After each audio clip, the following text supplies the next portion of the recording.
É muito corriqueiro nós ouvirmos a esquerda, os políticos de esquerda, ideólogos, professores, jornalistas de esquerda falarem sobre discurso de ódio e intolerância da parte daqueles que eles chamam de bolsonaristas, né? Como se todo bolsonarista, ou direitista, conservador, cristão, fosse intolerante ou propagador desse discurso de ódio, né? Um neologismo, uma nova expressão criada por eles.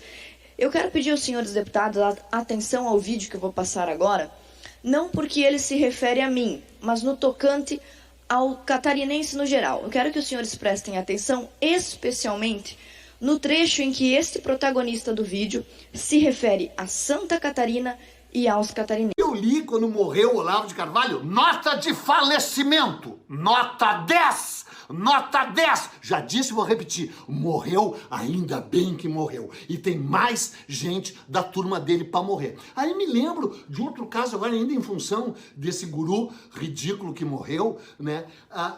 Uma tal Ana Carolina, sei lá, Campagno, uma catarinense bolsonarista. Aliás, que coisa horrorosa que virou Santa Catarina, né? Ou talvez sempre tenha sido, né? Porque é o berço do partido nazista no Brasil. Onde é que foi fundado o partido nazista no Brasil? Em Timbó, Santa Catarina. Santa Catarina tem um lado desprezível, horroroso. E é isso, cara, tem que falar.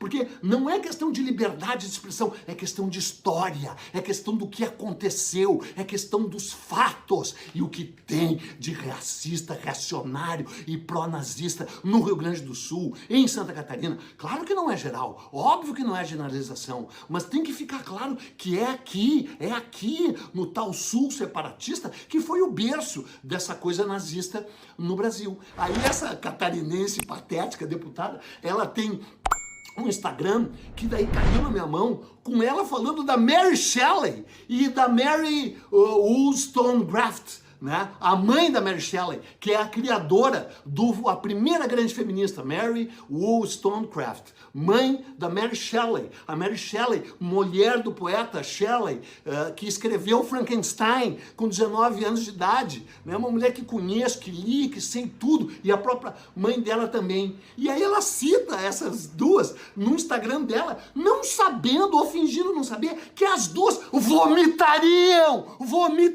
na cara dela, pelo fato dela existir, pelo fato dela respirar, pelo fato dela ser bolsonarista. Então é claro que a gente tem que, nesse momento, centrar nossas baterias com relação a essa direita repulsiva, repugnante, nazista, que sempre foi contra a liberdade. O foco agora é essa gentalha de direita, de extrema direita, defensor do nazismo, defensor do holocausto, que faz símbolo nazista, entendeu? Que não podem ter direito de expressão, porque tu não pode defender um crime, e não pode defender também o fake news e coisas contra a vacina, que nem o patético, vomitativo, nojento do presidente. O cidadão aí, ele se chama Eduardo Bueno. A primeira vez que fiquei sabendo dele foi por causa desse vídeo. Ele também é popularmente conhecido como Peninha.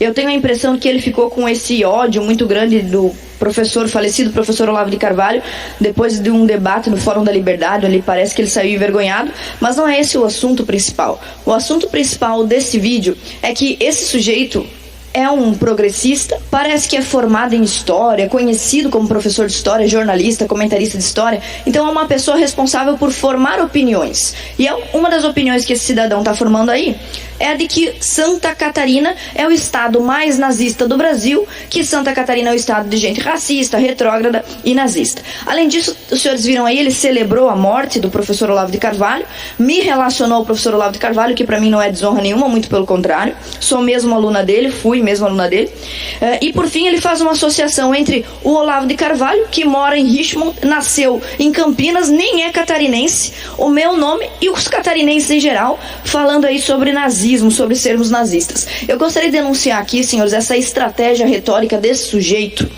do Peninha, é uma estratégia de desumanização do opositor. E isso vai acontecer muito no período eleitoral e acontece o tempo todo quando existe polarização política como essa que a gente vê no Brasil hoje. o cidadão aí do vídeo, como é que ele promove essa desumanização dos seus opositores políticos? A gente deveria lidar com a política de uma forma política, debatendo ideias, mas o que ele pratica aí é uma legítima desumanização. É uma prática recorrente em qualquer regime totalitário, em pessoas que verdadeiramente colocaram em prática o discurso de ódio.